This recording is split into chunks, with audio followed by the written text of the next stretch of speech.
Olá, pessoal, sejam muito bem-vindos a mais uma aula de biologia. Eu sou a professora Ludmila Furtado e estarei com vocês em mais uma aula para a gente conversar sobre esse componente tão interessante, né? Espero que vocês estejam gostando, estejam aprendendo bastante, estejam estudando, né, os nossos conteúdos e espero que esse processo de ensino-aprendizagem esteja rendendo bastante. Hoje nós vamos falar um pouquinho sobre características desses seres vivos, né, que é o objetivo do nosso conteúdo da primeira série. Na primeira série inteira a gente vai falar muito sobre os seres vivos, né, sobre as características desses seres vivos, de nós, né, as nossas características e dos seres vivos, de outros seres vivos também, né. Então a gente vai falar um pouquinho hoje, pessoal, sobre a forma de obtenção de energia, né. A gente vai falar um pouquinho dos seres autótrofos, tá, e dos seres heterótrofos. A gente vai falar um pouquinho sobre esses componentes bióticos, né, que favorecem, né, esse processo autótrofo ou esse processo heterótrofo, dependendo das características dos seres vivos.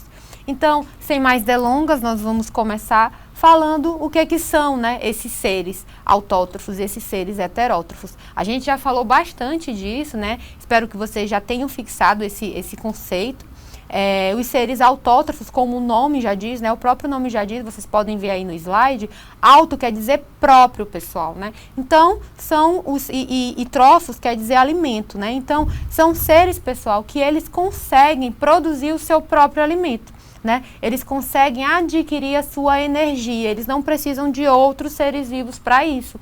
Então, são chamados de seres autótrofos, tá? Como, por exemplo, nós temos as plantas, né? Todos nós sabemos que as plantas elas não saem predando, né, correndo atrás de outro ser vivo para ela se alimentar, para ela obter a sua energia, para que ela consiga se desenvolver, consiga manter seu metabolismo. Então, por exemplo, as plantas são seres vivos que são autótrofos, né? São seres vivos que eles conseguem produzir o seu próprio alimento, produzir sua própria energia. Já os seres heterótrofos, pessoal, como o nome aí também já diz, hétero quer dizer diferente e trófos também alimento, né? Então, são seres vivos, pessoal, que eles precisam de outro ser vivo para obter sua energia, para obter seu alimento, tá? Como, por exemplo, os seres humanos, tá? A maioria dos animais, eles são seres heterótrofos, tá? Precisam de outros seres vivos para poder se alimentar, né? Então, essa é uma classificação quanto à forma que todos os seres vivos obtêm o seu próprio alimento, obtêm a sua energia, tá? Então, só para a gente fixar ainda mais, esse vai ser o assunto da nossa aula de hoje. É um assunto bem básico, tá? Bem legal, que a gente vai conversar de maneira bem leve, tá? Então, para a gente conversar sobre o processo de obtenção de energia, pessoal, o processo de alimentação dos seres vivos, lembrando lá que uma das características de todo ser vivo é que ele precisa obter energia, né, para que ele realize seu metabolismo, para que ele respire, para que ele se reproduza, né, independente, pode ser um ser um pouco mais complexo, né, como, por exemplo, os animais, ou seres mais simples, como as bactérias, as arqueias, né. Todos os seres vivos, eles precisam de uma energia, de uma fonte de energia, né? Então, a partir disso, a gente precisa estudar o nosso ecossistema, né? Os seres vivos, eles estão diretamente ligados ao ecossistema, ao meio ambiente em que ele vive. Então, as características desses seres vivos vai depender do meio que ele está inserido, né? Vai depender do ecossistema que ele está inserido. Então, geralmente, pessoal, o que acontece? A gente faz uma classificação, né, ecológica desses seres. A gente separa os seres autótrofos dos seres heterótrofos, onde a gente observa na cadeia alimentar desse ecossistema, né, na cadeia alimentar dos seres vivos, os seres autótrofos, eles são chamados de seres produtores, né? Como a gente falou anteriormente, auto é igual, né? Ele não precisa, ele faz sozinho, né? Então, eles são chamados de produtores porque eles produzem seu próprio alimento. Eles não precisam, não existe nenhum ser vivo abaixo dos produtores na cadeia alimentar. Como a gente pode ver aí na figura, no slide, ó, o produtor, que a gente está vendo aí a plantinha, né? É um ser autótrofo, né? Então, na cadeia alimentar, no ecossistema, os seres autótrofos, geralmente, eles estão na base da cadeia alimentar. Eles são chamados de produtores, porque eles não precisam de ninguém para obter energia, né? Não tem ninguém abaixo deles na cadeia alimentar. Eles sintetizam o seu próprio composto orgânico, eles sintetizam a sua própria energia, seu próprio alimento. Já os seres heterótrofos, tá? Eles são chamados também de consumidores e decompositores. Eles já precisam de outro ser vivo para obter os seus compostos orgânicos, para obter a sua energia e o seu alimento, como a gente pode ver aí nos slides, né? A gente tem um exemplo aí, ó, os consumidores, né? A gente tem o gafanhoto, o sapo, a cobra, né? E aí também um gavião, né? Então a gente tem vários exemplos de consumidores. Todos esses seres vivos que eu citei agora, eles são seres heterótrofos, né? Eles não conseguem por si só produzir a sua própria matéria orgânica. Então eles são chamados de consumidores. Na foto ficou faltando só, pessoal, um exemplo de decompositor. Os decompositores, eles são geralmente bactérias, tá?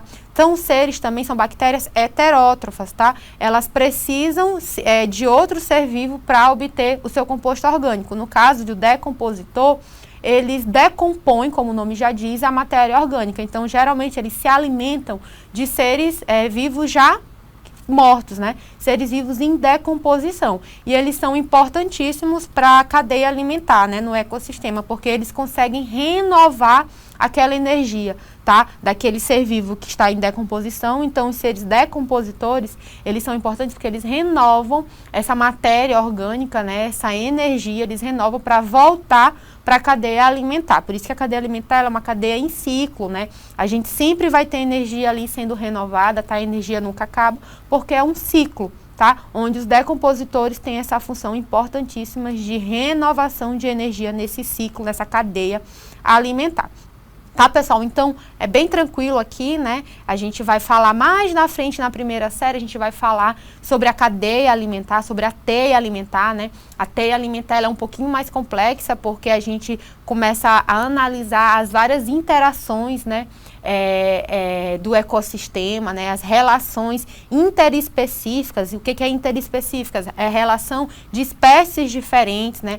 Principalmente com relação ao seu modo de obter energia. A gente vai estudar bastante isso mais na frente, tá? E só relembrando, todo mundo já viu na sua vida essa cadeia alimentar, né? Os produtores, seguidos de consumidores, e lá embaixo os decompositores. Então, só explicando para vocês essa imagem, a gente tem um produtor, né? Então, o que a gente observa? Só para a gente relembrar como é que a gente analisa uma cadeia alimentar, né? O produtor, ele vai ser o alimento do consumidor primário, que no caso aí é o gafanhoto. Então, o gafanhoto, ele vai se alimentar do produtor, que é a plantinha ali, né? E por isso que ele é chamado de consumidor primário, porque ele é o primeiro a se alimentar de um produtor, de um ser autótrofo, né? E esse ser autótrofo aí, pessoal, ele é um ser fotossintetizante, né? É um fotoautótrofo. Por quê? Porque é uma planta. E uma planta, para ela obter energia, né, como ela é um ser autótrofo, ela precisa de matéria inorgânica. Ela utiliza a luz solar, a água, tá? E outros sais para ela obter a glicose, para ela obter o açúcar, que é o seu alimento. É a sua molécula que fornece energia para o seu metabolismo, tá? Por isso que tem essa setinha aí do sol para o produtor, que no caso aí é a planta, tá?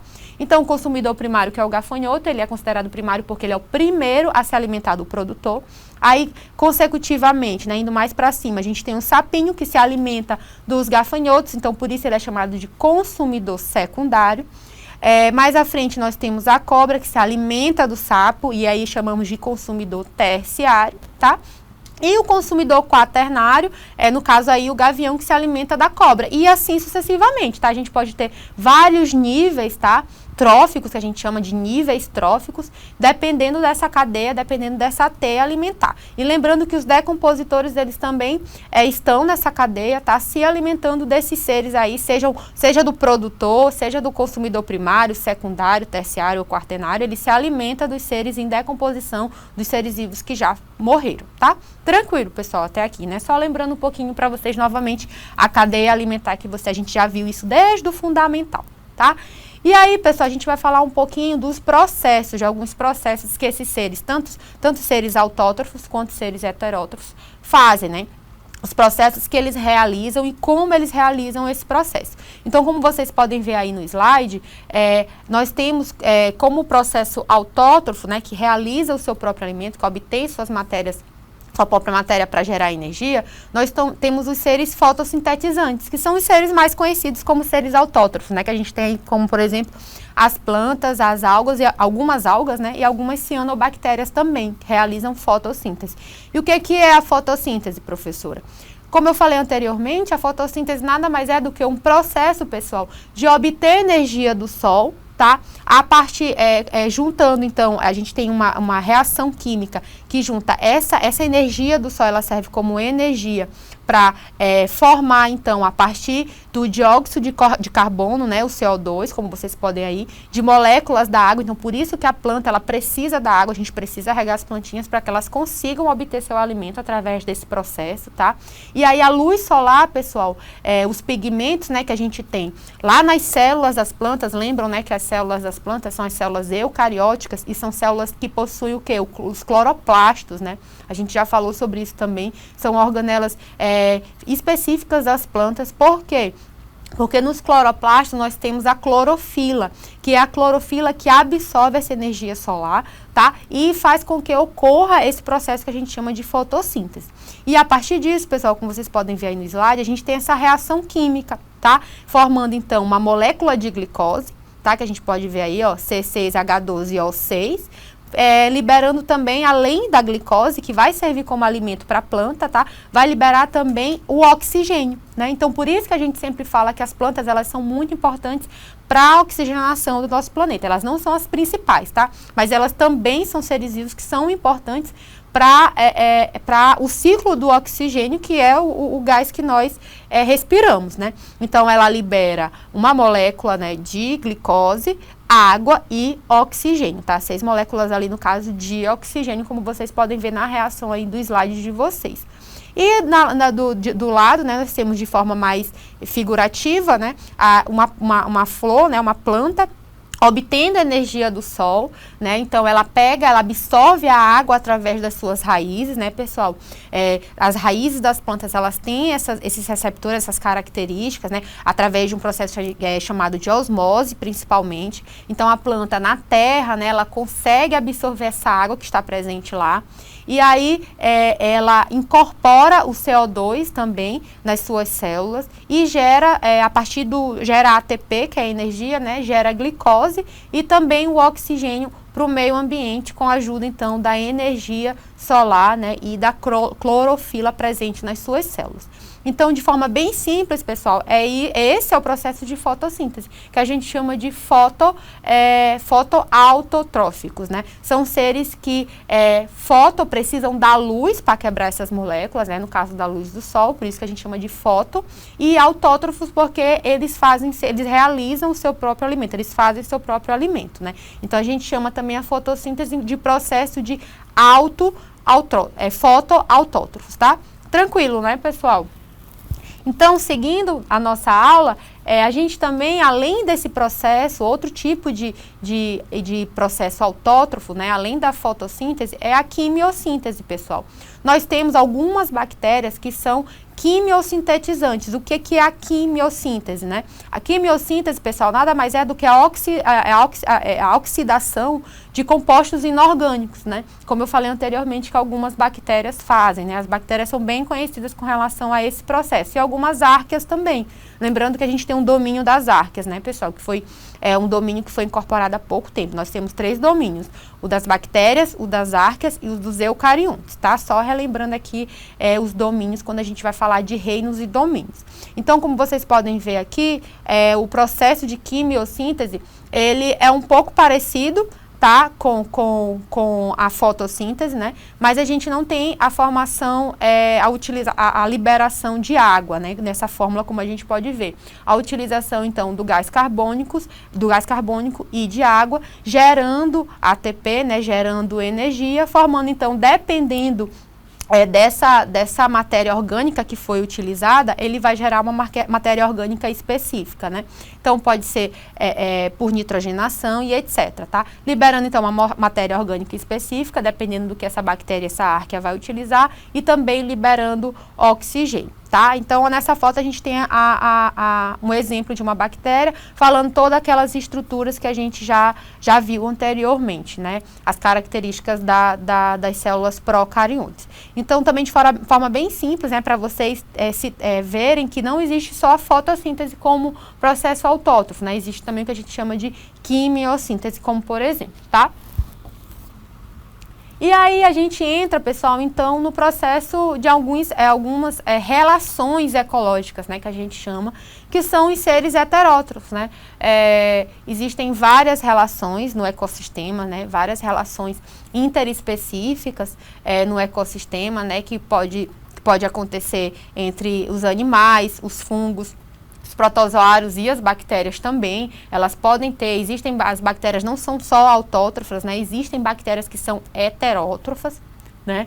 E aí a gente vai ver mais na frente, individualmente, né? Vocês já conhecem, acredito eu, muitas dessas relações ecológicas entre os seres vivos, né? Como, por exemplo, os herbívoros, né? Quem são os herbívoros? Os herbívoros são os seres vivos que se alimentam de plantas, né? Por exemplo, de algas, né? Os carnívoros são os seres vivos que se alimentam de carne. Então, todos esses processos, pessoal, são considerados processos de seres heterótrofos, né? Por quê? Porque esses processos estão relacionados com outros seres vivos, né? A relação de um ser vivo com outro ser vivo. Geralmente é uma relação interespecífica, tá? Mas ela pode ser dentro da mesma espécie? Pode, né? Mas geralmente a gente observa essa relação interespecífica, tá? Os onívoros, né? São seres que conseguem tanto ser herbívoros como carnívoros, né? Nós seres humanos, nós somos onívoros. Nós nos alimentamos tanto de plantas, né? Como também de outros animais, né?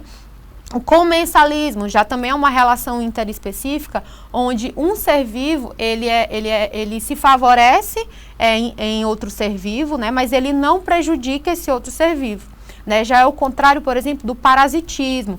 O parasitismo, um ser vivo, geralmente também interespecífico, né? Ele se alimenta de outro ser vivo, mas ele causa danos a esse outro ser vivo, né? Geralmente causa doenças e assim sucessivamente, né? E os detritívoros e os saprófitos, eles estão relacionados lá aos seres vivos que são decompositores, tá? Eles estão relacionados com a decomposição da matéria orgânica, que é muito importante, como eu falei anteriormente, no início da nossa aula, é muito importante para aquela cadeia alimentar e renovação da energia, né, naquele ciclo, naquela cadeia alimentar.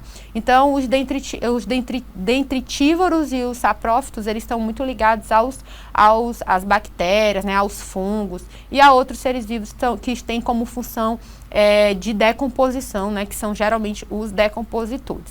Tá, pessoal? E aí, pessoal, então a gente vai começar as nossas questões, né? Espero que vocês tenham entendido, espero que tenha sido uma aula leve, né? De fácil compreensão para vocês. Se vocês tiverem qualquer dúvida, é só voltar no nosso vídeo, na nossa aula, tá? Então, dando início à nossa questão, a primeira questão diz o seguinte: qual das seguintes características é exclusiva dos seres autótrofos? Letra A, realizar a respiração celular para obter energia. Não é uma especificidade dos seres autótrofos, né, pessoal? Os seres heterótrofos, as células dos seres heterótrofos também precisam da respiração celular. E ela é feita principalmente ali pelas mitocôndrias, né, que são organelas presentes ali na célula, que tem essa função de respiração, né, de obter energia através da respiração. Letra B, necessita de matéria orgânica como fonte de carbono? Não, pessoal, né? A gente sabe que os autótrofos, eles não precisam de matéria orgânica, eles precisam de matéria inorgânica, né? Eles fazem fotossíntese, quimiossíntese, eles realizam o seu próprio alimento, né? Eles obtêm o seu próprio alimento. Letra C, produzir o seu próprio alimento a partir das substâncias inorgânicas? Isso mesmo, né, pessoal? Letra C, então a nossa resposta é correta. Vamos ver se está correto? Certinho, então letra C, a resposta à nossa primeira questão é a letra C. Nossa segunda questão, pessoal.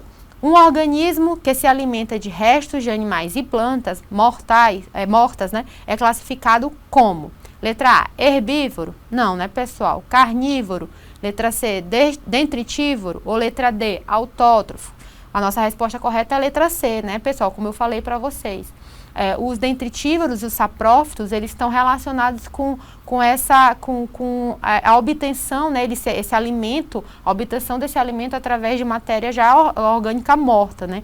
Então, essa é a principal relação desses seres vivos para obter seu alimento, né? Eles são chamados de detritívoros também. Então, a resposta correta na nossa segunda questão é a letra D, tá? Detritívoros.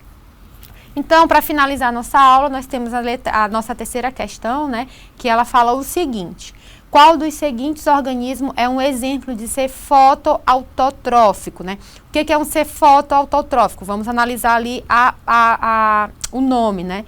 A nomenclatura. Foto, né, de luz. Autótrofo, que realiza o seu próprio alimento, né? Obtém o seu próprio alimento.